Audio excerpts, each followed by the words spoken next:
And right now, we are 2 minutes away from the end of the trading day. Romaine Bostick alongside Katie Greifeld, taking you through to that closing bell. It's a global simulcast. Tim Stenovec joins us from the radio booth. Alex Semenova in today for Carol Master. Welcome to our audiences across all of our Bloomberg platforms, television, radio, our partnership with YouTube here on a holiday-shortened week, Tim Stenovec, but it's a holiday-shortened week that starts off with a bang. Yeah, well, first of all, welcome back, Katie. Happy Tuesday, everybody. Look at what's going on in the stocks today. It's up another 5.6%. It's up more than 80% this year. 29 components of the stocks are higher. The only one lower right now, Alex, NVIDIA, down by 0.4%. And we were speaking about this before this, Tim. All the more impressive is that 62% of the entire year-to-date rally this year has come from semiconductors alone. Just astounding how much of the market that they now comprise. Yeah, it is pretty amazing there. But I do want to point out, in addition to the chip makers that are just running away with it today, that the small caps also seeing a bit of a bid as well. When you take a look at the Russell 2000 on the day, higher by more than 1%, I believe 1.7% right now. So rallying into the close. So at least when it comes to, size here, it is a big, broad rally. Absolutely. And don't forget the Dow Transports, Katie Greifeld here. All but one of the stocks in that average now higher, actually led by some of the airlines. American Airlines up 7% right now heading into the closing bell. Yeah, that's amazing. I guess Starlink is why people are bullish on American Airlines. Yeah, I mean, and this is going to be interesting too. I am very curious as to the absorption of SpaceX into this market. I know people look at it just specifically from the SpaceX side, but there is a flywheel there, similar to like NVIDIA, and a lot of money is going to start to move up and down that flywheel. Does that go into the Dow Transports eventually?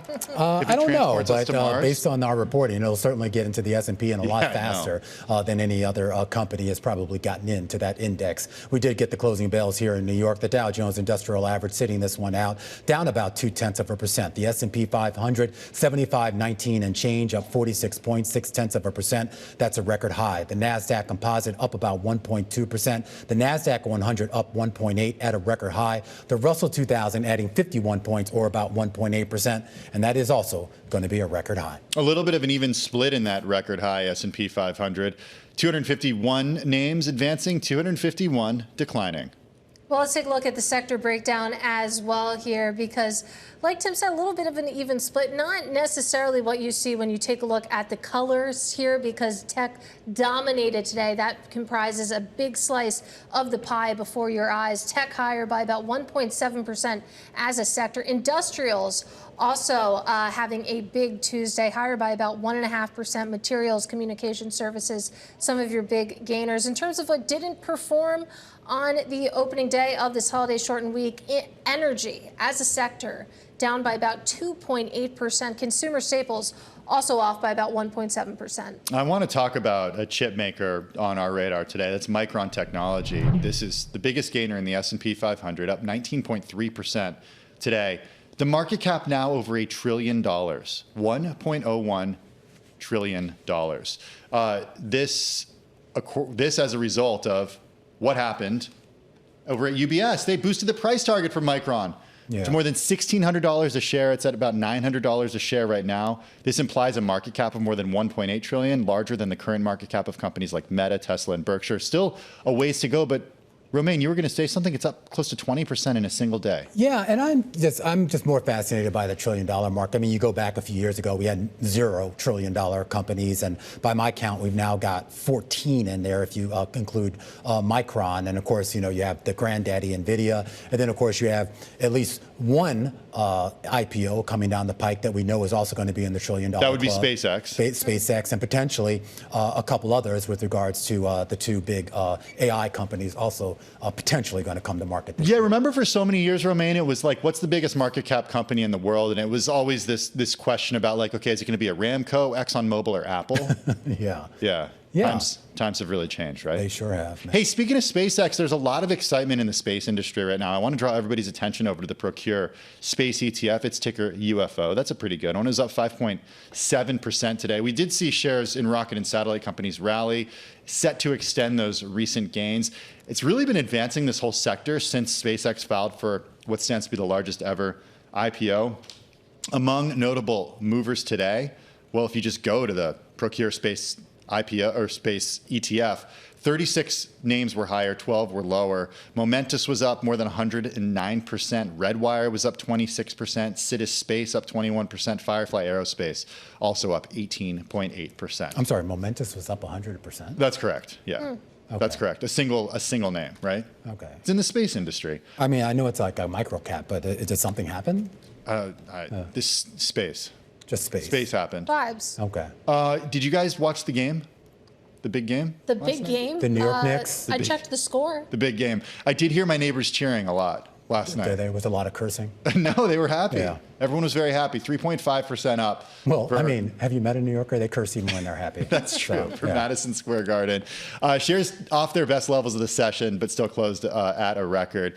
This after the New York Knicks completed a 4-0 series sweep over the Cavaliers to advance to the NBA Finals. First time, Alex, going back to 1999. Big win for Dolan there. What were you going to say? A big win for Dolan there. Oh, yeah. Yeah. Big win also for Timothy Chalamet. For Timothy Chalamet. What was he? Always front row. Always. With Kylie Jenner. They're doing well. If the Knicks do win the finals, is this city just going to become completely insufferable? I hope so. Like, is it going to do what happens in like Philly and Boston when there is a They're going championship to have to win? grease the street poles. It'll be amazing. Yeah, I mean, sorry. I don't know. Do we have that like? I think the entire NYPD needs to be on patrol that night. All right, we'll see what happens. Overtime for everybody. Alex, what do you got? I have to say, guys, it is not the easiest feat finding decliners in this market when most of the U.S. benchmarks are at record highs, but I managed to muster a few up for you. The first one that I'm looking at is AutoZone. It had its worst day since 2022, down 9%. The company actually beat on earnings, but its total revenue fell short of forecasts, and it reported sluggish growth in its international markets. It has stores in Mexico and Brazil, and also some margin pressures. In fact, D.A. Davidson analyst Michael Baker said that the company delivered its best quarter in some time, but the expectations were just too high. All right, we are getting some earnings right now. This from cloud company Zscaler, just crossing the Bloomberg terminal. Revenue in the most recent quarter does appear to be a slight beat, $850 million. The street was looking for $8.35. Adjusted EPS at $1.08. That beats the street estimates, average of street estimates of $1.01, and recurring revenue basically in line with estimates. Here's your forecast. The company says that for the fiscal fourth quarter, the quarter that we're in right now, revenue will be in a range of $875 to $878. The high end of that range is below the average of street estimates of $879. The company also says that for the full year, which basically closes out, also guiding just slightly below what the street was looking for at about $3.74 billion. So that is probably why you're seeing the knee-jerk reaction to the downside in the shares. Yeah, total wipeout underway in the after hours. Shares now down more than 10%. And this is a company where shares had already declined about 18% heading into today's close. So the bar had been reset a little bit lower here. But Alex, you can see that disappointment still coming through. Yeah, and disappointment also in Ferrari. Now, I'm sticking here with car companies, which, by the way, is not my forte at all, but I'll try my best. That's because you're a real New Yorker. We'll have Hannah Elliott on the show later to break it down for us. But this was a fun story. Ferrari, whose ticker is RACE, which I love. It had a big down day, down, I believe it was 8%. This is after it debuted its electric vehicle, the Ferrari Luce. Investors didn't like it. Analysts didn't like it at all, and neither did social media influencers. In fact, one analyst said that the car looks like, quote, a mix between a Honda Accord EV and a Tesla 3. Apparently that was meant to be an insult. Man, I actually like this car. Really? You pre-ordered it? Well, I live in Manhattan, so no, I'm not going to drive a Ferrari on Manhattan streets. Well, there are plenty of places to buy Ferraris in Manhattan. I think on the west side there's a Ferrari dealer, not too far from you, just a little south, Romaine. I will keep that in mind. Keep it in mind. Tim is trying to I'll talk that over with my wife too. Yeah. First of all, I don't drive, you know that. But I mean, it's not that bad. I think everyone's just because, it doesn't look like a traditional Ferrari. And I know Matt Miller was apoplectic about this or something. But, Does it have times the roar change. of the engine? I feel like it's an EV. I know, but with a lot of these luxury vehicles, you kind of want that audio experience as well. Well, there's also the question about when cars are electrified and they're all fast, what differentiates this from just any other EV? It's very expensive. That's right, but I mean, internal combustion engines, like there's a big difference from engine to engine, but with these EVs, like a Model 3 is fast, very fast. All right. I don't know. Well, you can buy a Ferrari now. Okay. Yeah. Sign me up. Sign me up.